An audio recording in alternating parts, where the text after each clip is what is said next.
Hey, what's up, everybody? Alf here with something a little bit different for you. So today, this was recorded live with my good friend Hoff, who wanted to work together to create some Pokemon Go instructional content for PvP. So we've got a video series coming your way.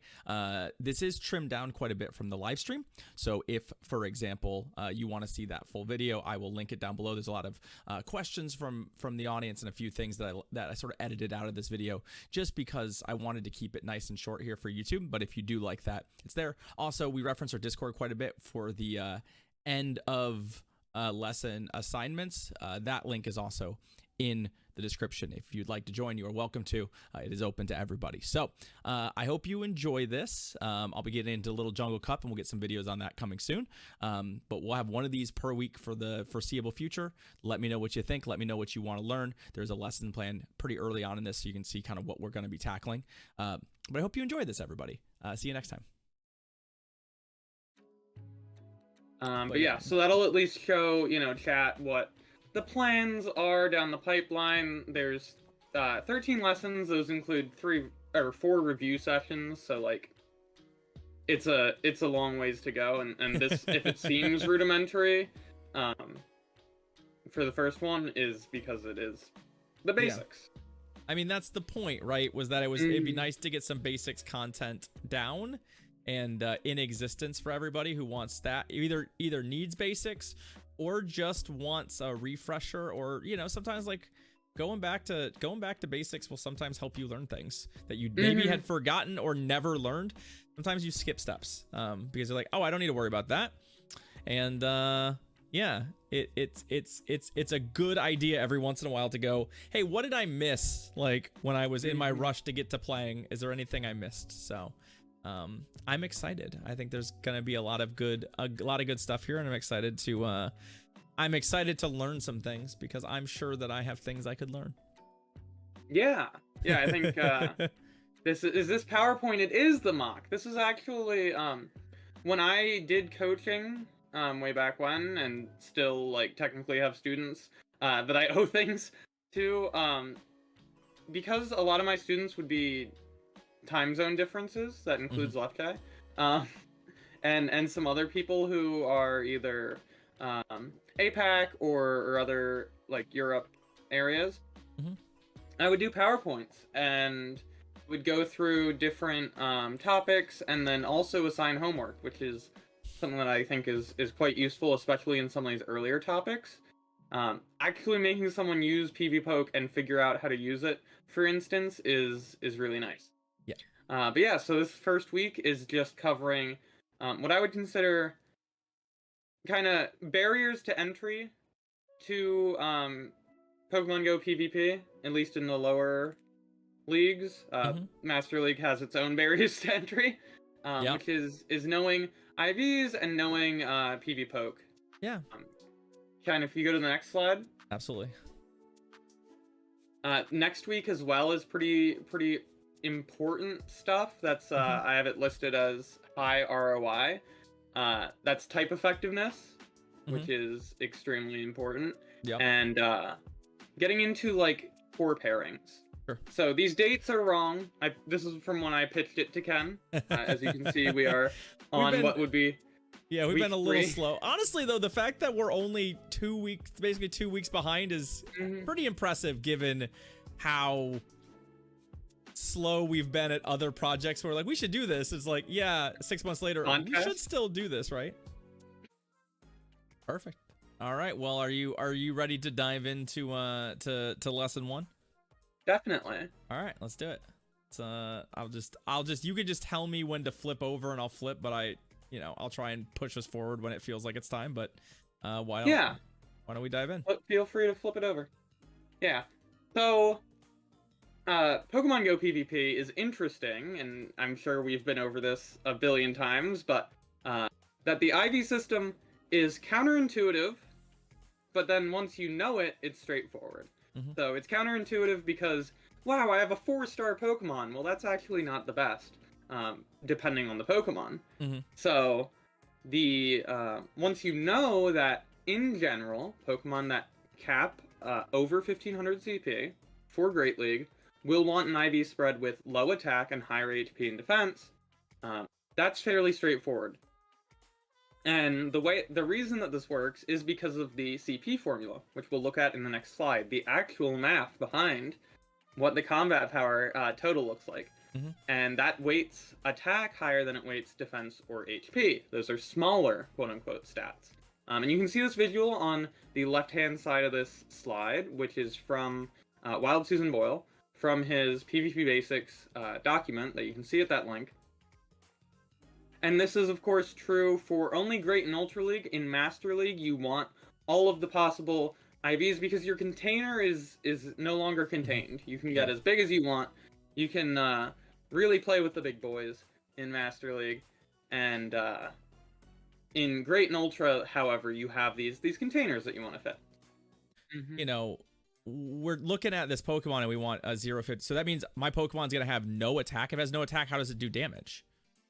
Yeah, that's a really good question, and that's a good, example of a question that one might ask. So the IVs should be considered like the extra mile if you're considering the whole of the Pokemon. This container is only a portion of the Pokemon. So you have your base stats. That's true of any Pidgey you catch. If you catch a 0-0-0 Pidgey, it will have the same base stats as a 15-15-15 Pidgey, but that 15-15-15 Pidgey has some extra on top. So what we're doing from here is we're taking that base Pokemon, we're adding defense, and we're adding HP, and that's what this container, so to speak, is filling up with. There will always be some of those red circles that are attack, because those are some from the base stats. Okay. And then the defense and HP, we're trying to maximize to get the most in that container. Awesome. Yeah, that's actually a really good point, because it's not super straightforward to a very new beginner to the game. And it is true that a 0-15-15 Pokemon will tend to do less damage than a 15-15-15 or 15-0-0. But in general, the more stats are worth it, because you get more stats as a whole, more stat product you'll occasionally hear, which is just the multiplication of your attack, defense, and health total. So then you went for the higher attack. So you would say, for all intents and purposes, that attack, defense, and HP are of equal value of a Pokemon as far as their actual practical usefulness. But because of the CP formula, you don't get as many of these equal value stats if you prioritize attack, yes? Exactly. The balance of those stats, however, are impacted by where this IV spread lays. And that's why, generally, something similar to 0-15-15 would be preferred. Now, as we'll see in the next slide, it's not always specifically 0-15-15. Ken, if you want to, go to the next one. So I have at the bottom here 4 different Pokemon, all that are rank 1 of their respective species for the Great League. And that is Magneton, Magnezone, Melmetal, and a level 50 best-buddied Alolan Geodude. Now, you'll see that the Alolan Geodude does not go over 1500, so you want the 15-15-15 for that instance. But you'll see the other 3 Pokemon all have different IV spreads, but they're still the best rank for that Pokemon because of how these stats interact and how you get these stats as you reach 1500. That's a great question that I think this slide is going to answer, Rally. So I'll let Hoff tackle it, but you've identified exactly the reason why that 0-15-15 was sort of a general rule of thumb, but it's not always actually 100% accurate. Yeah, so Trally, what you're getting to with that question, and I'm going to repeat it from chat, Trally says, why do some Pokemon that I look at in a PvP calculator rank like 600 for a 3-15-15 spread, but then a 4-15-15 will be like rank 44. Now, the reason for this is because we have this container, and we are constrained by levels. So levels each give you a step amount of CP. You'll see this vary, especially on Pokemon that are like pseudo-legendaries. So a Dragonite will gain a lot of CP each power-up, as opposed to a Ledian, a bug type, with relatively low total stats, will gain a lot less CP per power-up. So what you're getting is that 3-15-15 Pokemon is probably at something like 1480 CP, and if you power it up, it will go over 1500. So it's constrained both by its stats, but also by the steps that the level take. And that 4-15-15 is probably maxing at like 1495. It has one more attack IV. It's able to get to a higher CP before going over, but it doesn't look like a more traditional IV spread. It's just able to get more stats in than the 3-15-15. And that's why it's showing the different ranks. That adds a level of complexity to this and this entire science behind IVs, because you are constrained both by what looks right for the stats and the step size of your power-ups. Don't worry, but Blue. yeah, I believe this will be this is the most math heavy of all the slides. Don't worry. Yes. If you go to the next slide, so you just mentioned Umbreon. Let's get rid of this math, please. I agree. So you mentioned Umbreon, and well, I'm doing a quick plug of Stadium Gaming's rank checker, because it means that you don't have to do all that math. And look, it's the rank 1 Umbreon. It's 0-15-15. How satisfying. I knew a thing. Yay. If we want to go to the next slide, sure. We have the very best resource there is on the internet for Pokemon GO PVP, other than twitch.tv/NAHoff. We have PVPoke.com, which allows you to do simulation, it allows you to view rankings of different Pokemon, and it lets you do a lot of in-depth analysis that really pays dividends. Now, you'll see at the bottom is the most important button on the website, and that's how you contribute and give back to Kakuna Matata, or Empoleon Dynamite, or just Matt, who's gonna be on stream this Friday. So yeah, if you want to meet the man, the myth, the legend, not only does that, he streams on his own channel here on Twitch as well, but we'll be doing a Pokemon Legends Shiny Showdown on Friday night. So I'm very, very excited to have him here. Yeah, both Ken and I'm gonna do the whole like we give, you should give. Ken and I both are patrons of Matt. Does really good work for the community and is always very on top of things. But what's important beyond knowing, clip this for a commercial for him. Oh, Ken, we should do a commercial for Chaz's book as well after this. Yeah. But what's important with PVPoke isn't just having it, pop up and looking at the very aesthetically pleasing yellow buttons. It's how do you use this website? There are 5 different aspects of PVPoke that I think are the most important. There are the rankings that it provides for given metas. There is the basic battle function, the pretty classic, if you've been playing PvP for a long time, your basic simulation of a battle. You have your sandbox mode, which is when you get a little bit grittier in your battle analysis. Your mass or matrix ratings, so you have your matrix battles. That allows you to compare different Pokemon. And then team builders. Team builders are really good for both pick 3 and pick 6 metas to get a general feel for your team initially. I really don't use it as much as I used to, because it's something that you can grow out of, but it's huge help as you're starting out in the game. And even, at this point, I tend to double check my Pokemon and my teams with it. Jack, yeah, so what we'll do post stream with this and with all of them is I will clip them into highlights, and those will live here on the channel for sure.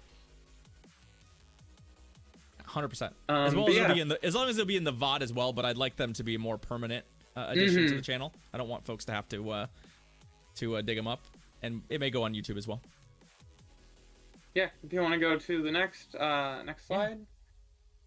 So the meta rankings. So you'll see this is for the Great League. I don't think this is out of date. It might be missing Komao, or the other Alolan Pokemon. But these are generally good for getting a feel for what the meta is going to look like. A lot of people take this as gospel, which allows you to create a lot of fun counter meta picks, a lot of outside things that might handle a lot of these top 10 or so Pokemon. It also generally will give you a feel for what is actually good, because it's not just popular. It is, yes, I know his website is updated, just I don't know when I took this screenshot. Not just what is popular, because people aren't just using Registeel because it looks nice. It's also what's good, because that Zap Cannon do hurt, and it do debuff you one stage on your attack. We have our Battle Simulator. Now, this is the bread and butter of PVPoke. Kind of the initial tool. I want to say this and rankings were the only things at the onset of PVPoke. And this is how all of their rankings are formed, is by using the Battle Simulator, using battle scores that come out of the simulator, and formulating the different Pokemon from that. So you get to play out these matches without just me sending a battle to Ken and saying, hey, do you want to battle our Pokemon together? And he says, sure. And I use my Lapras against his Venusaur. And it plays out one way. And then we play again. And whoa, he threw his Frenzy Plant at a different time, and then he won. Wow, if only there was a way to test that. I'm going to say the boomerest thing I've ever heard, you've probably ever heard when it comes to PvP. That is exactly how we tested for the very first Self Cup. Because this tool didn't exist. So if you played a Boulder Cup and you did any kind of testing, you literally sat down with another person and you played the matchups, and then you would be like, hey, I have a feeling that if I do this, it might be different. Let's do it again. So I played Metacham versus Skarmory probably 40 times trying to find an optimal play pattern in that cup. And I can say for a fact that when Twilight Cup came around and this tool existed, it absolutely changed everything. Everything was different. And it's really remarkable how much just this tool shifted the way that everyone plays the game. Definitely. There's so many different things. So I mentioned the Lapras versus Venusaur matchup. That's pretty famous if you've been playing Pokemon GO PvP for a long time, if you've been involved with Sylph. I can't remember, did you personally know Flark Fiasco? Yeah. Or is that someone else? Oh, cool. I know Flark. Yeah, so he was kind of the first one to majorly publish charge move timing. As a concept, and it's largely from, testing like this, is being able to say, oh, if you throw a charge move at a certain time, you actually just win the matchup better. But yeah, the Battle Simulator is really good for that. If you want to go to the next one, we'll go into the Sandbox mode, which is a little more in-depth. So you get into the Sandbox mode by hitting a little thing above the Battle Simulator readout, which says Sandbox mode. Right here. It's this part right here. Yeah. I realize I have a pointer, so I can actually... You can actually do that. Yeah, I can actually help with that. And the very nice thing about that is you see the little black circles over both Pokemon's fast attacks. Each of those little blips represents a fast attack. Each of the big circles represents a charge attack. You can decide, hey, do I want to use a fast attack here? Do I want to use a charge attack? Do I want to wait a turn? Do I want to, use my charge attacks at a certain time so that it'll, be better charge move timing, which we'll get into at a later point in this overview. And you can see how do I want my Bidoof to win this matchup against my opposing Bidoof. There's also one of the things that this allows you to do, and this is something that comes up. If you've watched probably either of us stream a lot, you'll frequently have folks who come in and say, well, X wins the one shields against X. And PVPoke has an AI, essentially, that generates the likely outcome of a battle. It's, however, not necessarily keyed in directly with how people play. For example, there are certain matchups where there is no world where a Pokemon is shielding the first charge move that gets thrown. And the sim is built around that first shield. Even if it's not a bait, sometimes it's built around that first shield. And you can, in this case, go, if I don't shield this first move, do I still win this, for example? And that's a really important thing to know if you're getting granular with matchups, is whether or not, for example, which of you has to make the first real decision. It's a concept that maybe you and I, Hoff, can work on at some point. I like to call it initiative. It's the Pokemon that forces the opponent to act first. And oftentimes, when you're finding matchups like that, if you have initiative in a matchup but lose that matchup, those are really good things to know, because you can force your opponent to have to make a bad decision and then use that advantage you've generated, because that is the best outcome for you. But yeah, if we want to move on to the next, I believe that is the Matrix. Frostlass, also a very good ghost for energy. So Matrix mode.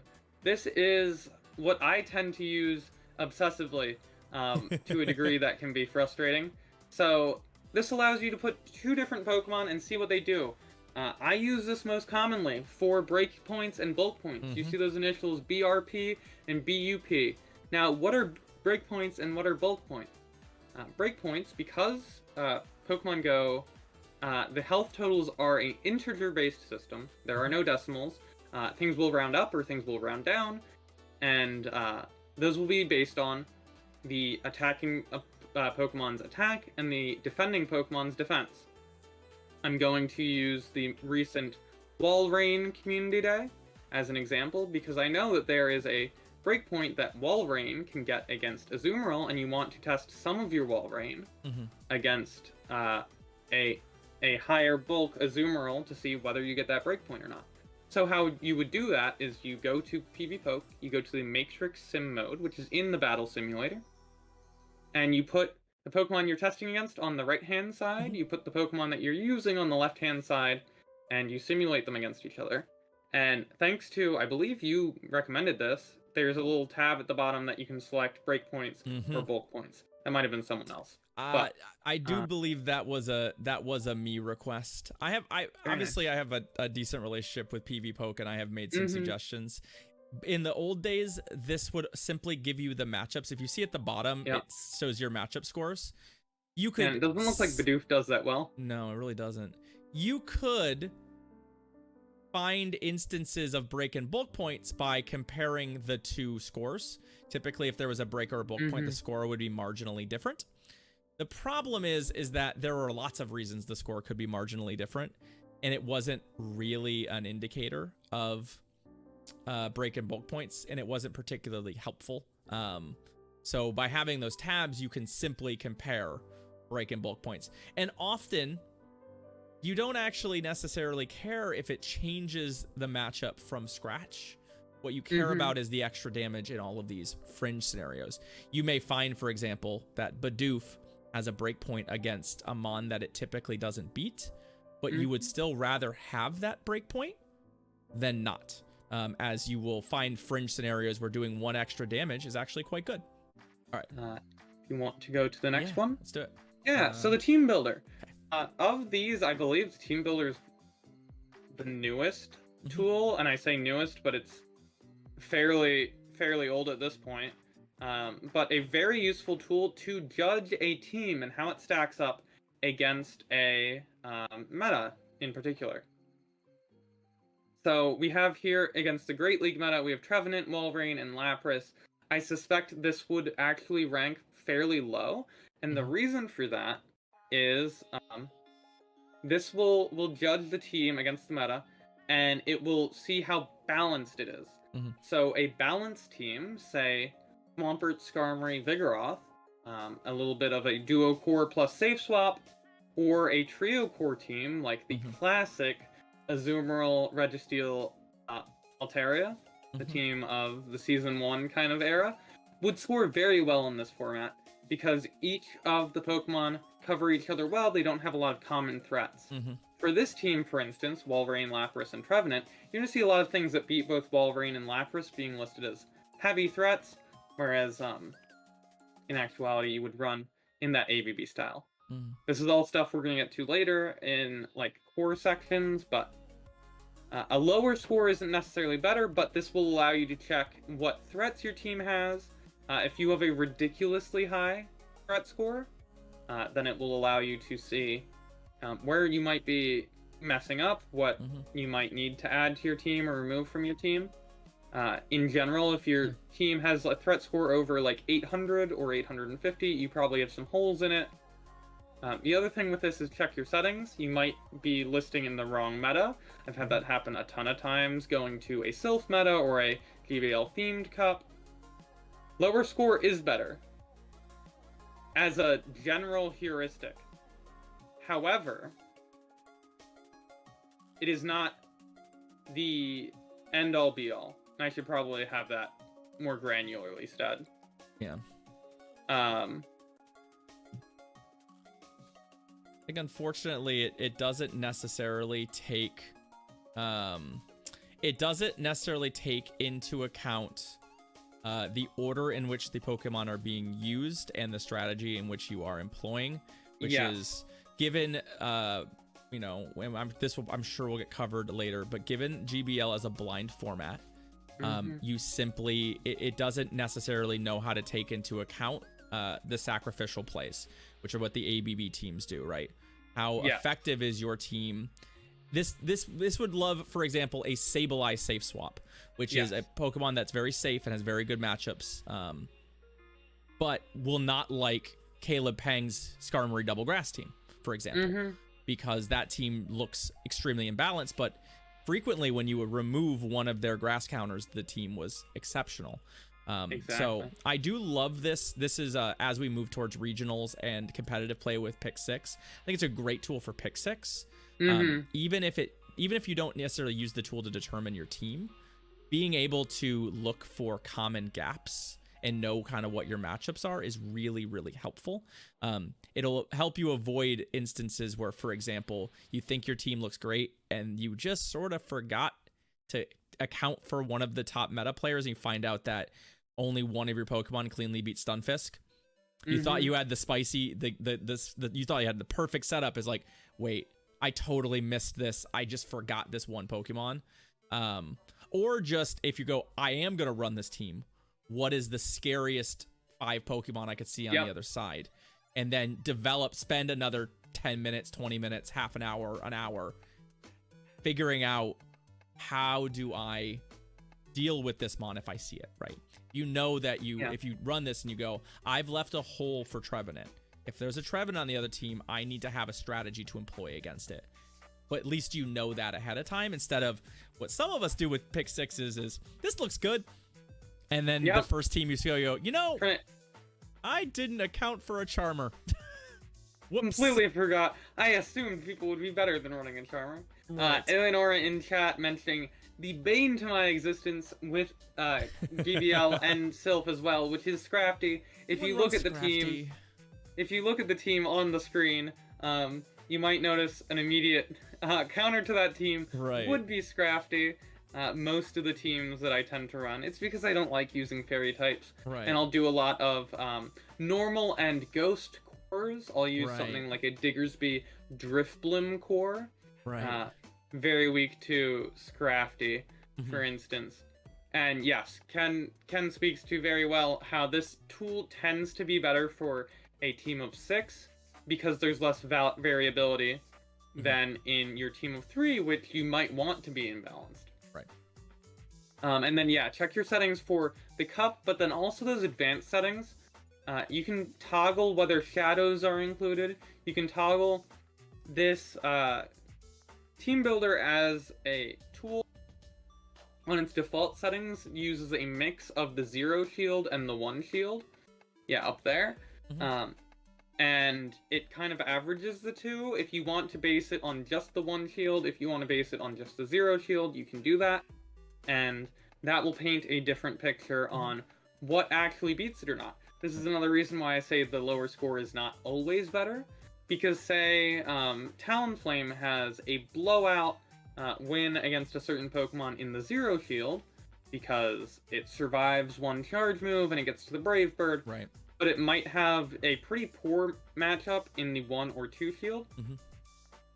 It might say that, you know, Talonflame beats this water type. So let's say it's Swampert. It can survive a Hydro Cannon and get to a Brave Bird. Well, it might say that Talonflame beats Swampert in that 0-1 field average. Whereas many of us know that's not a good matchup for Talonflame. Right. So it's another thing that can impact the threat score. However, in general, if you are just approaching this as a new player, I would say it's a good guide to go by. Yeah.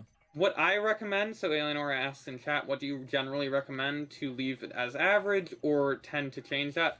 I tend to look at the 1 shield scenario. Now, it's going to be inherently somewhat flawed in that you don't have 3 shields to use 3 different 1 shield scenarios.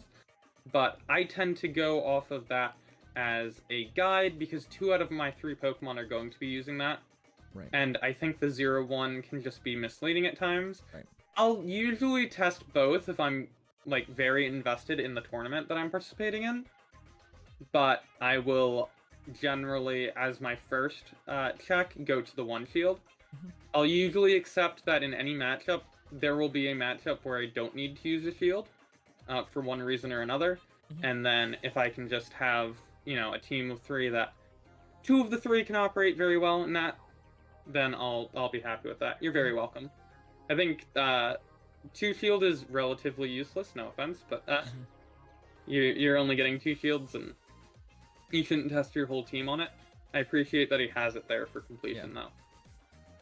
And I believe that wraps up. I think we've got a couple. There's a couple more slides. Yeah. But I think it's a review and then a homework slide, which is the really fun part. There we go. So if you want to go to the next. Sure. Yeah, so we're just going to go over a quick recap of what we went through in this first topic group. This first lesson is IVs. If anyone has any last questions about IVs, these are a little squished because I wanted everything up here. But the IVs and how, like the bulk and safety grades. Yeah, those are really nice aspects of the team builder that I didn't even go into. There's a little report card that PVPoke will spit out that gives you from an A to a D on your bulk, on your safety, on your coverage for your team. I tend not to super focus on them, but bulk is very nice. Bulk is definitely safer for playing, and especially if you're a newer player. And Kyla, I think thank you for the resub, by the way. Appreciate you, friend. Yeah, very big thanks. I love you too, Kyla. Appreciate you. But yeah, so Go calculates IVs. There's a big fancy formula, but generally you have this little Pikachu container that Chaz put together, and you stick all the balls in there. PVPoke rankings, again, a guide, kind of can tell you what might be popular, can tell you what's strong and whatnot. The simulator is your bread and butter tool. Is really helpful for looking at matchups, for looking at individual Pokemon and how they play against one another. Sandbox mode adds on to that, and as you mentioned, can kind of tell you, where is Shield Initiative? Do you actually win this matchup cleanly every time? What if you don't bait? What if you just throw Dynamic Punch every time? Well, can you still win this? How does Toxicroak do against Azumarill if you just go straight Sludge Bomb? The Matrix is very, very nice for looking at different Pokemon, how they compare, how they have different, like, niches. Say, a Trevenant versus a Venusaur. Trevenant will do better against Psychic types, Venusaur will do better against Fairy types, for instance. And then Team Builder, a very good overview for how your Pokemon and your team will perform. But yeah, any questions that chat has, feel free to ask them now. We're going to go over the homework, which is just going to be recapping a lot of this, and feel free for questions. Yeah, it's true. Chaz also does have a YouTube that's good to check out. He has his own custom version of this running in his brain at all times. So That too. He is Chaz my strongest argument for that Pokemon Go PvP might be too close to a solvable game. Because once you do get all of this in your brain, if you manage to keep it all there, I have watched him run these simulations on his own in his brain while he's playing. That's just at a level that is kind of unbelievable. Yeah, it's kind of absurd. Actually, yeah, Ken, can you go back to... Well, I figure I can go back, but we can also I can pull up PVPoke after we finish this thing, and we can dive into a few of those settings that we don't really have good screenshots of. Yeah, that's a good call. Yeah, I think we can definitely do that. Cool. Yeah, so if you want to go to the last Sure. slide, then is the homework for this first lesson. So there's a homework submissions channel. There's a homework channel. I've put it in the PvP meta section of our Discord, and you can submit your responses for this. Do not steal other people's homework. You will not learn properly from doing that. But I want you to post a battle where the outcome is changed due to IVs. So a Pokemon that wins a matchup that it would lose on default IVs. Submit that to show that you understand that IVs do come into play. I want to see a battle that you've adjusted using the Sandbox feature. Now you can share links that have been adjusted by the Sandbox feature. It's a very nice aspect of it. Again, say it's a Skarmory that beats a Galarian Stunfisk. That's a fun puzzle to look at. A multi-sim of a Pokemon against the Nemesis Cup meta. So we didn't go into multi-sims, but they're in that same battle setting. You just change the setting in the top right, and it allows you to look at an entire section of Pokemon rather than just one. A Matrix sim, so we just went over that, of 2 Pokemon against the Love Cup meta, which we only have a couple days left. If this is no longer available on PVPoke by next time we have a course, you can submit against the Johto Cup meta or against the Little Jungle Cup, whatever you want. I believe that has to be a screenshot because I don't think you can link Matrix sims. I don't think you can either. But that's fine. And then a team builder team with lower than 700 threat score against any meta. Just a team that works well in a given meta. And if you want for some extra credit, explain why it works together well. That's a topic we're going to go into in future weeks of cores and teams and why Pokemon will cover one another well. But if you want to get a jump start on it, take that extra step and think about why do these Pokemon go well together. And if you're wondering where all this goes and all the talk of Discord, there's a link, a couple links in chat literally right now about to our Discord. So do jump on there and you'll be able to find that, or we can point you at the right direction once you join. Sea Princess either. I'm gonna recommend a team of 3 because it's what we're getting into at the onset of this. But a team of 6 I think is generally a little bit easier to get into team builder. Under a certain threat score, I think they tend to even out because you cover threats more. A team of 3 is fine as well, or a team of 6 is fine as well. Either. Whichever you would like to do, I would say the exercise functions either way. I would believe. Yeah, it's just that you're interacting with this feature and you know how to, at a base level, optimize it. Get your score lower by listening to its advice. Right.